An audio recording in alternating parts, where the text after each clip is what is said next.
It's not just you. You spend hours on a project, you carefully cut, color, animate, you watch tutorials, you copy the trends, but when it's done, something's just off. It doesn't look bad, but it doesn't feel professional. You see it, that lingering sense that your videos feel cheap. And here's the truth. Most beginner editors never get told the real reason. Let me tell you straight away, it's not because you didn't add enough transitions. It's because you're editing for the eye, not for the emotion. And now I'll show you the 5 invisible things holding your edits back and how to fix them like a pro. Section 1, story flow is missing. Great editing starts with great storytelling. You gotta think of your edits like a short film, not a slideshow. If you're jumping clip to clip without emotional intent, the viewer feels lost. They might even not know why, but they will click off. Let's break it down. Here is the difference. One clip has footage, the other has flow. Ask yourself every time, what am I making the viewer feel right now? Where is the tension or payoff? If you can't answer that, you're cutting, not editing. Section 2, sound design is flat.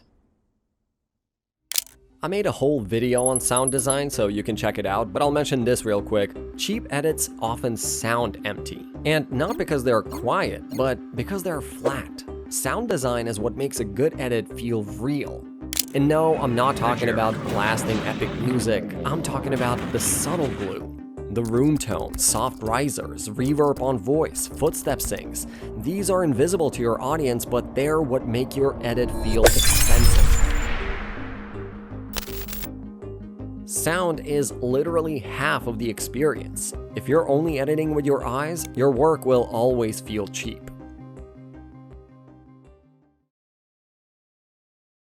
Section 3, pacing that doesn't breathe. Too many beginner editors equate fast with good, but speed without rhythm is just chaos. You need contrast, you need moments to breathe. Even fast-paced creators like Mr. Beast use strategic pauses. It's the silence that makes the punch, so your edits should move like music. Verse, chorus, then breakdown, not just a wall of cuts. Now, a pro tip, after your first draft, watch your edit with your hands off the keyboard. If it feels like it's rushing or dragging, adjust the tempo. Don't cut based on timeline, cut based on emotion. Section 4, visual design is inconsistent. Here is what no one tells you. Your font choices, colors, and layout are part of your storytelling. If your edit has 6 different font styles, random emojis, clashing LUTs, it screams inexperienced. The most professional looking edits often look simple.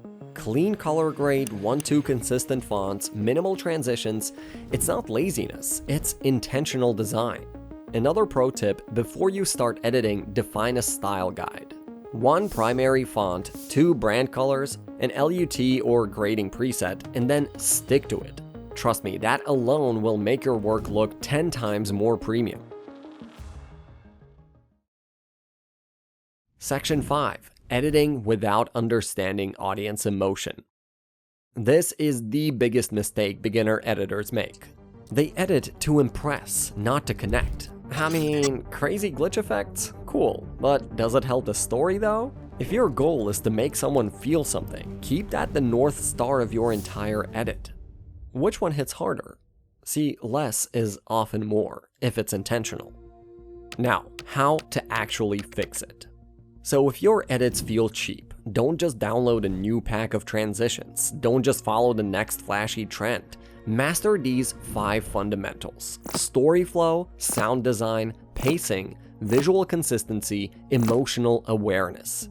When you edit like a storyteller, not a software user, that's when your work starts to feel expensive.